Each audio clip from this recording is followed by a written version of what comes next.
خب همتون به حوزه دیزاین قطعاً آشنایید، میدونید که دیزاینر چی کار میکنه. طراح محصول دیجیتال هم چیز خیلی متفاوتی نیست. عملاً کاری که باید انجام بده که یک کاربری وجود داره، یک انسانی احتمالاً وجود داره که یک دغدغه و نیازی داره و این دیزاینر وظیفه اصلیش اینه که بتونه حالا طراحی رو انجام بده، یک راه حلی رو بگه که اون کارا بتونه خیلی آسون با یه تجربه کاربری خیلی خوب اون مسئله‌شو برطرف کنه. شما حالا توی هر طراحی، تو هر دیزاینی با این مسئله مواجه هست.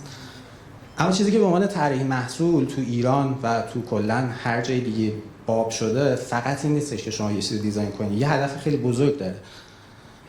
شما برای یه کسب درآمدی این کار رو انجام میدید. هیچ محصولی نیستش که شما بگید من دارم دیزاین میکنم که فقط یه چیزی رو بهبود بدم، پخته ترش کنم، راحت ترش کنم، ولی بخواد مسئله مالی توش درگیر نباشه. عملاً همه داریم یه پولی رو در میاریم، طراحان محصولم تو هر سازمان و هر جایی که هستن با هدف اینی که اون سازمان رشد بکنه، درآمد بیشتری داشته باشه، دارن این کار رو انجام میدن. حالا نکته‌ای که وجود داره تو طراحی محصول، یه مسئله‌ای که هست و همیشه ممکنه کار رو سخت‌تر بکنه، اینه که خب ارائه راه حل پرفکت، درست، کامل شاید خیلی کار سختی نباشه، اما باید بتونه یک راه حل بصرفه و حالا به اصطلاح سریع رو معرفی کنه. تو طراحی دیجیتال مثال بخوام بگم، شما احتمالاً یه تعداد خیلی خوبیتون امروز با اسنپ اومدید اینجا، با تپسی اومدید اینجا، این روزا بلک فرایدی احتمالاً از یک محصول استفاده کردید، یه خریدی انجام بدید. طراح محصول دیجیتال در واقع کسیه که این رو طراحی میکنه. فقط هم بحث ظاهر قضیه نیست. بحث این نیستش که بخوام بگم این چه شکلی باشه، چه لیاتی داشته باشه، چه شکلی، مثلا کاربر چجوری با این تعامل بکنه. حالا نکته‌ای که وجود داره این به صرفه بودنه خیلی همیشه دست ما رو بسته واسه اینی که بخوایم کارهای خیلی حالا از دانشایی که به روز وجود داره، فونت‌های خیلی خوبی که وجود داره استفاده کنیم. نکته کجاست؟ نکته اینجاست که هر کاری که طراح محصول انجام میده باید پشتبندش یک آورده‌ای هم واسه اون سازمان و محصول داشته باشه. این میشه جای سختی که یه طراح محصول واسطه. حالا اینو اینجا داشته باشین. خب یه طراح محصول میخواد برای پروژه‌ای که داره روش کار میکنه فونت یا تایپفیسی رو انتخاب کنه.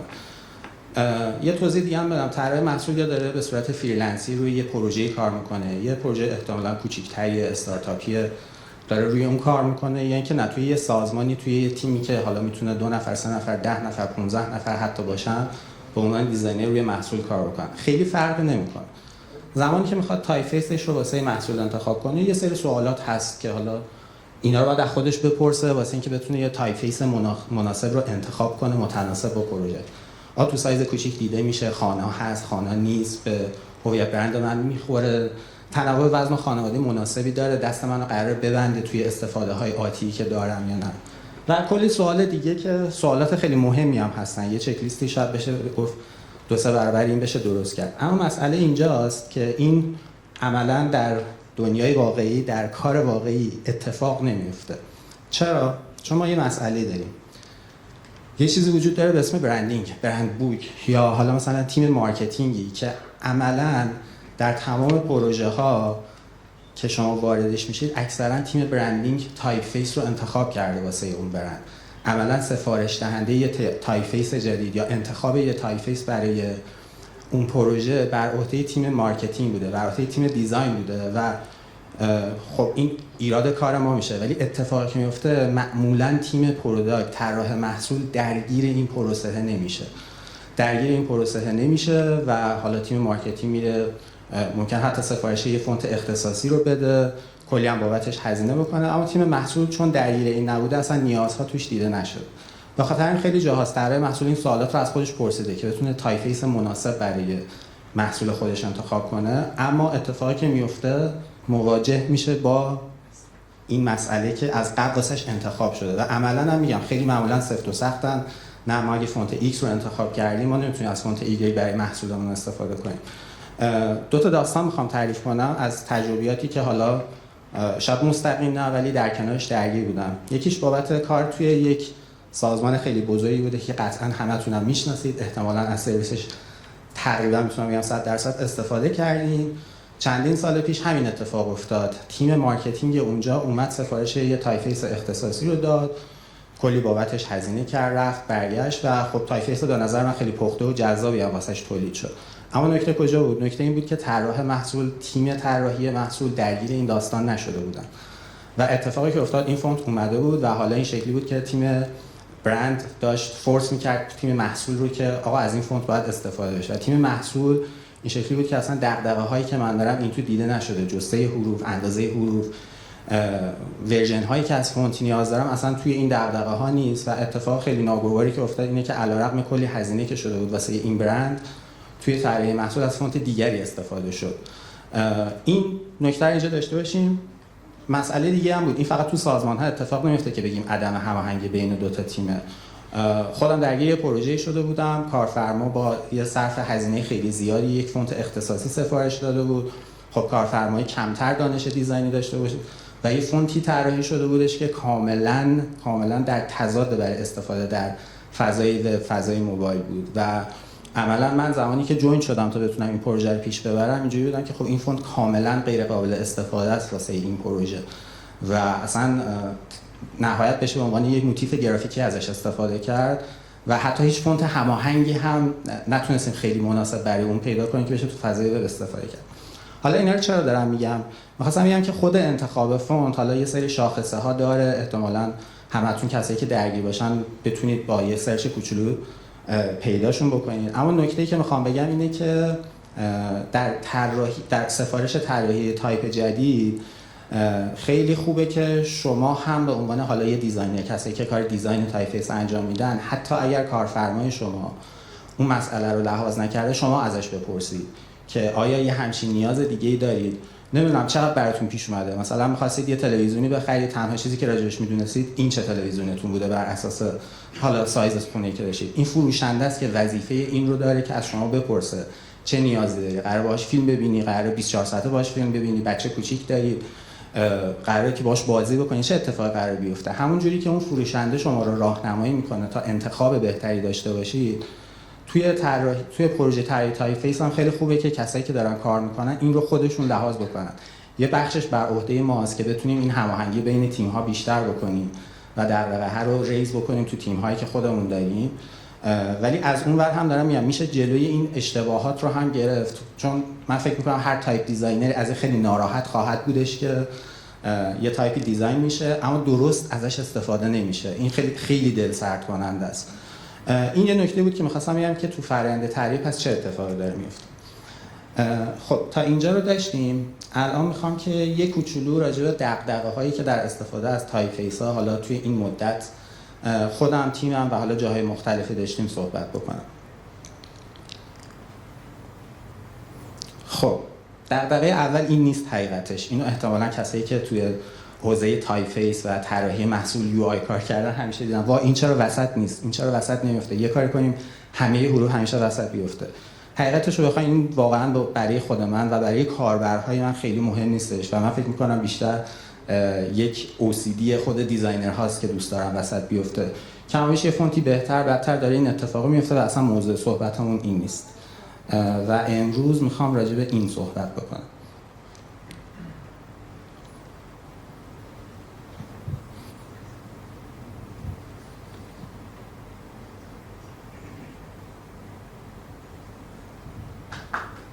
خب مرسی. هیچ چیزی قرار نیست شروع بشه. فقط می‌خواستم بگم که الان اینها مهمترین کاراکترهاییه که من این روزها به عنوان یک پروداکت دیزاینر دارم ازشون استفاده میکنم. هر وقت اسم تایپ دیزاین اومده اکثرا صحبت حروف بوده، فرم حروف بوده، کلمات دیده شدن و من فکر میکنم که حالا در تجربه‌ای که خودم داشتم کمتر از اعداد صحبت شده، کمتر روی اعداد کار شده. در صورتی که تقریبا میتونم بگم که ظاهر حروف و اینا خیلی همه چی خوب شده، دیزاینای واقعا خیلی خوبی داریم تو فونت‌های امروزیمون. امروز دغدغه من این نیست، دغدغه من عدده. الان بهتون ثابت میکنم چرا. اینجا دارید تصویر چند تا از اپلیکیشنایی که هر روز دارید ازش استفاده میکنید، احتمالاً به چشمتون آشناست، یکی دو بار دیدینش میبینید. خب اینجا چه پیامی داره به ما منتقل میشه؟ بخوایم نگاه کنیم اپلیکیشن بانک منه، چقدر موجودی دارم، چقدر برداشت کردم، چقدر کم شد، رمز دومم چی بوده، دنبال یه خونه‌ای ام، میخوام اسنپ بگیرم، میخوام تاکسی بگیرم، قیمتش چقدره؟ اوکی من لوکیشن خونه‌ام دارم، از خونه میخوام برم محل کار، اما چه قیمتی داره؟ دغدغه بزرگ من به عنوان طراح محصول این روزا همیشه عدد بوده. عددها بودن که طراحی محصول من رو شکل میدادن و پیام مهمی که من باید به کاربر منتقل کنم به درستی و به سرعت رو عددها دارن انجام میدن. این عدد رو میتونید بخونید خیلی سریع قاعدتا. خب کسایی که حالا قیمت بیت کوین میدونن شاید بتونن راحت بخونن. ما تو فارسی و تو ایران دغدغه‌ای که داریم اینه که عددمون خیلی بزرگن، عدد میلیاردی باهاشون سر کار داریم. این الان عدد قیمت بیت کوینه. خب قاعدتا ما یه چیزی داریم برای به عنوان سپریتور، جدا کننده، که ازش استفاده میکنیم کمک بده بخونید. خب قاعدتا این رو خیلی راحت تر دارید میخونید، 62 میلیارد و 778 میلیون و غیره. یه مسئله که وجود داره، عددامون خیلی گندن ولی عملا یه ریال هم میاد کنارش و عددها درسته که گندن، اما در واقع عددهای کوچیکی میتونن باشه. دغدغه‌ای که یه پروداکت دیزاینر در استفاده از در واقع تایپ فیس ها داره، این عددهای خیلی بزرگن، یا حتی نه فقط عددهای بزرگ، عددهای خیلی کوچیک. شما الان میخوای یه دونه تاکسی بگیری برگردی خونتون، ما تو کلام چی میگیم؟ تو کلام میگیم 84000 تومان شد دیگه. اما اتفاقی که میفته، ما بنا به خیلی دلایل مجبور می‌نویسیم 84 و 3 تا صفر کنارش، یا حتی بدتر بعضی جاها محدودیت‌هایی وجود داره که ما مجبوریم به ریال این عدد رو بنویسیم، 840,000 ریال. اتفاقی که داره میفته، عدد خیلی کوچیکیه، اما این باید توی یک فضای محدودی، توی موبایل، توی حالا دیوایس های کوچیک‌تر کاربر بتونه ببینتش و اینها همیشه واسه من دغدغه بوده که چه شکلی نمایشش بره. حالا من برای اینکه در واقع بخوام فقط روی یک فونت نگم مسائلی که باهاش مواجه میشم، 4 تا از فونتایی که تقریبا میتونم بگم خیلی متداول و رایجن این روزها توی استفاده توی یو آی، توی طراحی محصول رو اینجا بذارم که حالا ایران سنس، یکانبخ، وزیر و نورا. سعی کردم از هر تایپ دیزاینرم یه فونتی رو بذارم. قطعا هر تایپ دیزاینر 2-3 تا فونت دیگه هم داره که متناسب یو آی خیلی رایجه، اما برای اینکه خیلی گیر نکنیم، شاید مثلا یکیش ایراد یه فونتی باشه، این 4 تا رو مثال زدم. یه دغدغه‌ای که وجود داره راجع به همین جدا کننده های هزاره. الان توی این اسلاید خب داریم می‌بینیم، به نظرم احتمالاً به نظر همون خب اوکیه، واقعا مسئله‌ای وجود نداره. اما دغدغه من همیشه چی بوده؟ اینه که درسته که ما یه کاراکتر استاندارد برای جداسازی حروف داریم، اما خیلی جاها اینه که من یک جا از کاراکتر استاندارد جدا کننده هزار عربی استفاده میکنم، یک جایی مجبورم بیام از کامای لاتین استفاده کنم. این به تجربه، به فیدبکی که از کاربرها گرفتیم به ما ثابت شده است که بعضی‌ها با این فرم ترجیح میدن، براشون خانه‌تره و واضح‌تره. اینا من یه یادآوری کنم، شما دارید تو این سایز می‌بینید، کاربر اینو داره روی صفحه گوشیش کنار نزدیک 20 تا عدد دیگه می‌بینه و این خیلی کارو سخت می‌کنه که من چطوری عدد رو کاملا درست نمایش بدم. و یک جای دیگه هم داریم که خب حالا در واقع آپوستروف رو داریم می‌ذاریم. یه دغدغه بزرگ واقعا خود این نویسه هست که از کدوم استفاده بشه و چه فرمی داشته باشه که عدد من رو تبدیل به یه عدد دیگه‌ای نکنه. حالا اینم اینجا داشته باشیم. الان داشتیم راجع به عددهای خیلی بزرگ صحبت می‌کردیم. برعکس اون هست، ما علاوه بر اینکه عدد میلیاردی رو در روز ممکنه باهاش خیلی کار داشته باشیم، عددهای خرد رو هم باهاش داریم مواجه میشیم. حالا یه همچین مثالی بیشتر شاید مثلا توی یه صرافی ارز دیجیتال باهاش مواجه بشید، توی حساب‌های بانکیتون باشه، اما این هم یه عددیه که باهاش سر و کار داریم میزنیم. و باز هم رو اون 4 تا فونت مثال بزنم. و فقط هم عدد نیست، خود علائم هم هستن که این همیشه بزرگترین چالشان در استفاده از یک تایپ‌فیس ایرانی تو محصولات هم بوده. اینجا داریم می‌بینیم من می‌خوام عدد منفی 18% رو نمایش بدم. حالا هر فونتی بنا به ظاهری که داره یک منفی داره، یک اعشاری داره، یک درصدی داره. اینجا چند تا مسئله است که واقعا آزاردهنده است توی استفاده واسه من. اینه که مثلا حالا بازم میگم توی یه فونتی ممکنه یکیشو داشته باشه یکیشو نداشته. یکی تراز نبودن حروفه. خب صفر معمولا پایین‌تر قرار میگیره در زبان فارسی و این ناترازی باعث میشه که وقتی من این اعداد رو کنار هم دیگه ببینم در سایز کوچیک با خود اعشار اشتباه گرفته بشه. باز هم میگم توی چند تا از بازخوردهایی که از کاربر داشتیم، اگر خیلی از کاربرهایی که با عدد زیاد سر و کار دارن امکان این رو داشتن که عدد انگلیسی رو انتخاب می‌کردن، حتما عدد انگلیسی رو انتخاب می‌کردن. خب صفر انگلیسی این دست ما رو باز می‌ذاره که هم ارتفاع بقیه حروف باشه، تمایزش با اعشار بهتر معلوم بشه. یا مثال میگم خود عدد منفی رو شما اینجا دارید به عنوان یک خط کشیده می‌بینید، اما تو بعضی از فونت‌ها و خیلی از فونت‌ها که امروز هم خیلی استفاده میشه اینه که تو سایز کوچیک عملاً به یک نقطه تبدیل میشه و اصلا کارکرد منفی بودن رو نداره. باز هم میگم گول این اسلایدر نخورید، شما دارید بزرگ اینها رو می‌بینید تو سایز کوچیک. من خیلی جاها مجبورم اینو با 12 پوینت بنویسم تکستم رو، کاملا مشخص نیست که این یک عدد منفیه. علائم و خود عددها بزرگترین دغدغه‌ای بوده که این روزها باهاش مواجه بودم. حالا می‌خوام یه مثالی بزنم. اینجا یه تکستی نوشتیم با همون 4 تا فونت. به نظر خودم به عنوان یک طراح محصول که اصلا مسئله وجود نداره، هر کدوم پیامشون رو منتقل کرده، کمابیش خوانایی مثلا مناسبی هم داره، خیلی بهش خورده‌ای نمیگیرم. اما نکته‌ای که وجود داره اینه که من در طراحی محصول اصلا با متن بلند خیلی سر و کار ندارم. من یک المانی دارم به اسم حالا باتن یا دکمه که اینجا قراره که یک پیام خیلی مهمی رو بدون هیچ گونه اضافاتی به کاربرم بدم. اینجا باز هم میگم احتمالاً به خاطر عادتی که وجود داره خب مشکلی وجود نداره، اما من طراح محصول به تجربه بهم ثابت شده که اینجا پیام بزرگ و مهمی که نباید گم بشه واسه کاربر خود اون قیمت هست و احتمالاً در هر طراحی که داشتم تا جایی که دستم باز بوده سعی کردم که جسته یه حروف رو کوچیک‌تر کنم، یعنی تو اسکیلشون دست بزنم. من اینجا با یک فونت ثابت ننوشتم، به طور مثلا با 16 پیکسل ننوشتم پرداخت 3,500,000 تومان، مجبورم روش دست ببرم و این دردسره هم برای من طراح محصول هم برای پیاده سازی. شما به جای اینکه یک باکس تکست داشته باشید اینجا مجبور میشید هی خوردش بکنید، هی کدی زده بشه. خود اون کد زده شدن باعث میشه که شما یه اپلیکیشن باز میکنید مصرف باتری بیشتری داشته باشه. حالا توی اسکرین بعدی سعی کردم بزرگتر نمایشش بدم. اون حالتیه که من دارم با یک سایز یکسان با یک سایز ثابتی متنم رو می‌نویسم و خب باز هم میگم شما وقتی توی متن می‌خونی قاعدتاً جسته حروف یکسانه و مشکلی نیست، اما من یه پیامی باید به کاربرم بدم. کاربر من نباید خیلی درگیر اضافات بشه. من اینجا کلمه پرداخت رو دارم، کلمه تومن رو دارم، ولی کارکردش از این جنس نیستش که هم ارزش با خود قیمتی که قرار پرداخت بکنه نوشته بشه. چرا اینجا تومن رو دارم؟ چون ما یک زبانی هستیم که بعضا به ریال داریم صحبت میکنیم، بعضا به تومن. مجبورم که این رو به عنوان یک منبعی که داره با چه چیزی حساب میشه اینجا بنویسم. کلمه پرداخت هم بله کلمه اصلی هست، اما یه نکته وجود داره. کاربر من چندین بار داره از محصول من استفاده میکنه. کلمه پرداخت لزوما چیزی نیستش که بخواد بخونتش. یک متغیری وجود داره. شما یک بار یک محصولی میخرید 3,500,000، یک بار یک محصول دیگه میخرید 200,000 تومان.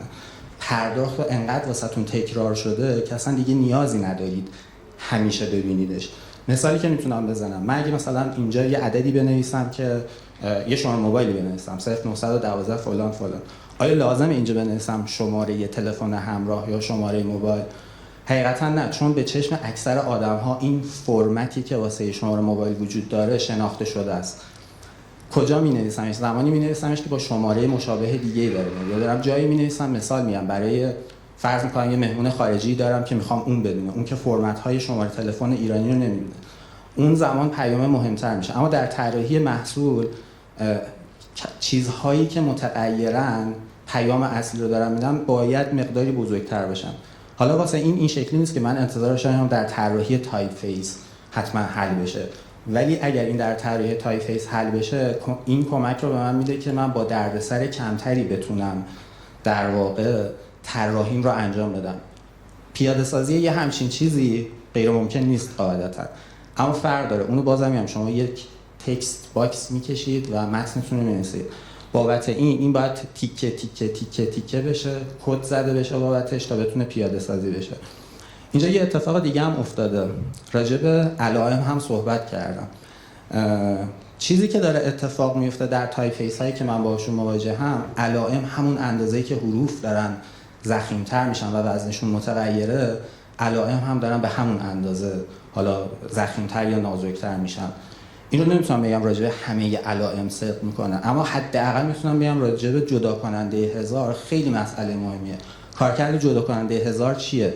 صرفاً اینه که شما خوانایی راحت تری داشته باشید. وقتی به همون اندازه بزرگترش میکنی، من اینجا عملا میام تو فونت بالا میتونم اینطوری بیانش کنم که به جای اینکه بیام یک عدد در واقع 7 رقمی بخونم، دارم یه عدد 9 رقمی میخونم. خود اون نویسا هم به اندازه یک رقم داره از من بار ذهنی میگیره، چشم منو درگیر میکنه، مغز من رو درگیر میکنه.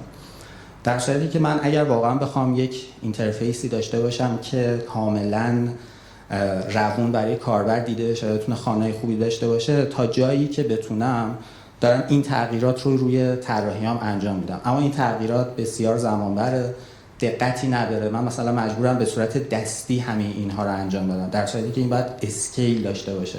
اگر فونت سایز من 18 به همون اسکیل کوچیک شه، وقتی خودم اینو دستی دارم انجام میدم محدود به یک سری پوینت سایز های خاصم. یعنی کنار مثلا 16 پوینت باید 14 پوینت رو بذارم، نمیتونم 15 بذارم. در صورتی که اگه بخواد اسکیل داشته باشه و تو خود تایپفیس هندل بشه این قضیه، خب به راحتی میتونم یک متن رو داشته باشم بدون اینکه خودم رو درگیر بکنم، بدون اینکه تیم فنی رو درگیر بکنم، به یه همچین چیزی برسم. خب اینجا هم دوباره میخوام برگردم به همون محصولاتی که داشتیم میدیدیم. شما اینجا بازم نگاه کنید، خیلی از المان‌های تصویری که این توه رو شما به استفاده روزانه‌تون دیگه نمیخونید، دیگه بهش نگاه نمیکنید. توی اپلیکیشن بانکی میاین عدد رو نگاه میکنید. ممکنه متن خرید اینترنتی معمولا کسی خیلی دیگه کاری به کارش نداره. شما اپ بانکتون رو باز میکنید ببینید آخرین خریدتون چی بوده، چه عددی بوده. اینور میخواین تپسی بگیرید، تپسی قیمت براتون مهمه. معمولا همون شما دارید از خونه میرید به یه محل جای، از خانه به خانه هنرمندان، عددها واسهتون مهم میشن. و حالا مثلا تو مثالی که شما دارید دنبال یه خونه میگردید، بزرگترین مسئله‌ای که وجود داره و تفاوتی که وجود داره در طراحی محصول، ما دیگه با پاراگراف‌های متن اینجا خیلی سر و کار نداریم. دغدغه ما میشه عبارت‌های کوتاه، عبارت‌های کوچک. 104,000 تومان. حالا پرداخت، نمیگم که ما اصلا با کلمات دیگه کاری نداریم. پرداخت، آسانسور دارد، درخواست تبصیر. اصلا دیگه پاراگراف‌های تکست معنی نداره و ما هر جا هم که بتونیم خلاصه‌تر عمل کنیم اینها رو داریم به شکل خلاصه ترش نمایش میدیم، چون کاربر واقعا نباید خیلی درگیر بشه. مثال میگم توی این کاربر مهمترین چیز باید مطمئن شه مبدا مقصدش درسته، عددش رو واضح شفاف ببینه. اون 104,000 تومان رو شما فرض کنید مثلا به اشتباه دیدید 10,400 تومان، بعد یهو میبینید 104,000 تومان از حسابتون کم شد، یا برعکس اوه چقدر 1,040,000 تومان گرونه، من اصلا نمیخوام، بذار با اسنپ برم. اینها میشه اون چیزی که در طراحی محصول واسه ما مهمه که بتونیم کاربر خیلی سریع، راحت و واضح این پیام بهش منتقل بشه. خب در ادامه برگردم به صحبت‌های اولم. این نیازهایی که من دارم میگم شاید نیازهای محصول من باشه، محصولاتی که من روشون کار کردم، من بیشتر درگیرشون بودم. شما ممکنه توی یه پروژه درگیر دیزاینی بشید که هیچ کدوم از اینا توش ملاک نیست، مسئله نیست. مثال میگم شما فرض کنید با طراح محصول مثلا اپلیکیشن فیدی بوک دارید کار میکنید، دغدغه کاملا متفاوته. شاید دغدغه شبیه دغدغه‌های حالا یک نشر بشه واسه انتظاراتی که از تایپفیس داره. و دوباره برگردم به صحبت اولم. ما اینجا گفتیم که خب بعضی از سازمان‌ها میان سفارش یه تایپفیس جدید رو میدن واسه محصولشون که خب تعدادشون حالا نه انگشت شما ولی قاعدتا تعداد خیلی زیادی نیست. بقیه باید چی کار کنن؟ بقیه باید فقط مصرف کننده نهایی یه سری تایپفیس باشن بدون اینکه برای نیازشون شخصی سازی بشه. حالا من خوشبختانه به خاطر دوستانی که اینجا دارم میدونم که چه پتانسیل هایی وجود داره که لازم نیست تو بیای یه هزینه هنگفتی بکنی واسه محصولت یک تایپفیس جدید طراحی کنی. اول صحبتم گفتم طراح محصول باید راه حلی رو ارائه بده که واسه اون کسب و کار آورده داره، پول بهش برمیگردونه. هیچ کسب و کاری حاضر نمیشه که تجربه کاربریش رو بهتر بکنه بدون اینکه پشتش یک مستندی داشته باشه اوکی من این رو بهترش میکنم، باعث میشه که کاربرهای بیشتری داشته باشم. حالا من به عنوان یه طراح محصول خیلی سخته بیام بگم که ما بریم یه تایپفیسی رو سفارش بدیم، اینها رو توش حل بکنیم، این باعث میشه که ما کاربرهای بیشتری داشته باشیم، کاربرها بیشتر از ما استفاده کنن. حقیقتا این اتفاق نمیفته و خب هزینه بابت یک تایپفیس اختصاصی هم ممکنه برای هر سازمانی، هر استارتاپی منطقی نباشه. اما وسط یه چیزی وجود داره، شخصی سازیه. من میدونم که من میتونم با کسانی که دارن یک تایپفیسی رو طراحی و اجرا میکنن ارتباط بگیرم و این نیازهایی رو که توشون دارم رو ازشون بخوام برام انجام بشه. ولی این کمتر فکر میکنم به عنوان یک محصول نهایی در بین حالا طراحان محصول شناخته شده است که اصلا امکان یه همچین چیزی وجود داره. دوباره یه مثال بزنم، شما میرید رستوران، معمولا یه غذای سفارش میدیم و میایم بیرون دیگه. این هم مهمه که ما به کاربرمون بگیم تو میتونی اگر خواستی اینو واسه خودت شخصی سازی کنی، بر اساس نیاز خودت جای این رو داری کمی بالاتر کمی پایین‌تر بکنی. اگر ما این رو داشته باشیم فکر میکنم که توی طراحی‌های محصولی که داریم میتونیم از تایفیس‌ها بهتر و درست‌تر استفاده بکنیم و بعضا کارهای خیلی عجیب غریبی که شاید توی بعضی از محصولات باهاش مواجه شدید ما داریم انجام میدیم و نبینید دیگه. فونت اونجا رو انقدر کوچیک کن، فونت اینجا رو انقدر بزرگ کن. مرسی، من صحبتام این بود. اگه حالا نکته‌ای باشه در خدمت.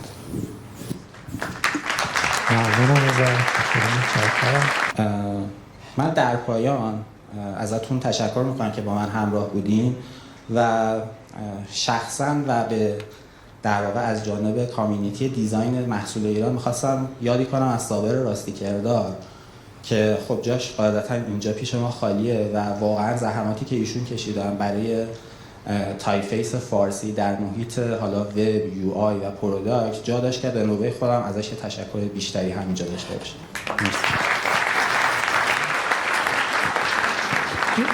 مرسی سایل جان. ما معمولا دوستانی که پنل رو برگزار میکنن خب بعد سخنرانیشون حتما پرسش و پاسخ داریم. ترجیح اینه که همین الان انجام بشه، ذهنیتی که به وجود اومده یادمون نره اگر سوالی هست، چون بعدش دوست دیگه هم میخوان صحبت کنن. اگر سوالی هست ممنون میشم بپرسین، اگر نه خود من یه سوال چیزی که هست برای خود من سوال بود این بود که خب این یه تعامل دیگه بین شما که یوزر هستی توی اون سازمان داری کار میکنی و حالا طراح فونت که داره طراحی میکنه، برای اینه که یه تعاملی باید باشه بین شما و اون دیزاینره. و چیزی که من میدونم مثلا گفتی که ما نمیتونیم مثلا اعدادو به طراح فونت بگیم که حالا تو یه تایپفیس طراحی میکنی و ما میدونیم که بر اساس مجموعه کاراکترز تا اون حروف طراحی میشه. خب اون طراح اگر اون تعامل وجود نداشته باشه اصلا هیچ چیزی به وجود نمیاد. یا اینکه مثلا خود طراح حروف یا اون فاندری که داره انجام میده گفتی مثلا یه امکانی رو قرار بده برای من یوزر که بتونم مثلا فواصلش رو تنظیم کنم، بزرگ کوچیک کنم با توجه به اون اپلیکیشنی که دارم ازش کاربری تو اون دارم استفاده میکنم. برای خودت این تجربه بوده تا حالا میدونم که با بچهای طراح در ارتباط بودی، همچین چیزی بوده یا کلا پیشنهادت چیه؟ مثلا چه جوری باشه بهتره این سیستم؟ خب پایان صحبت هم عملا همین بود که این تعامله باید بیشتر و بهتر بشه. این تعامله حقیقتش رو بخوام بگم خیلی کوچیک و خرد بوده در تجربه‌ای که خودم داشتم. همون پروژه اولی که در واقع حالا همون نسبه‌ای که بهش اشاره کردیم بیشتر بوده که حالا به کمک رضا بختیاری فرد تونستیم حالا یه سری نیازهای حالا خیلی هم به خود تایپفیس ربط نشه بوده لوگو تایپمون اضافه بشه فلان. این تغییر این شخص سازی صورت گرفته. تو صحبت‌ها هم گفتم دلیلی که تا الان طراحان محصول سفارش دهنده تایپفیس نبودن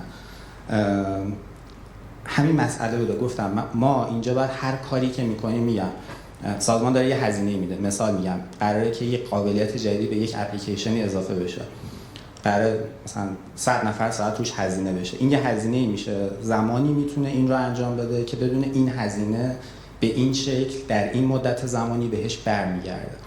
و خب بزرگترین چالش خودم هم همیشه همین بوده که در جایی که بودم بتونم متقاعد کنم ما چرا نیاز داریم که برای محصولمون یک تایپفیس اختصاصی سفارش بدیم. خب توی مثلا برندینگ چون حالا هویت برند بهش پیوند خورده، معمولا سفارش دهنده ها تیم برندینگ بوده، تیم مارکتینگ بوده و خود طراحی محصول اگر هم بوده در همکاری با تیم برندینگ بوده و خب این خودش دغدغه بزرگیه. یا حالا بازم دارم میگم خیلی از جاها واسهشون واقعا به صرفه نیست بتونن با فقط طراحی یه فوند.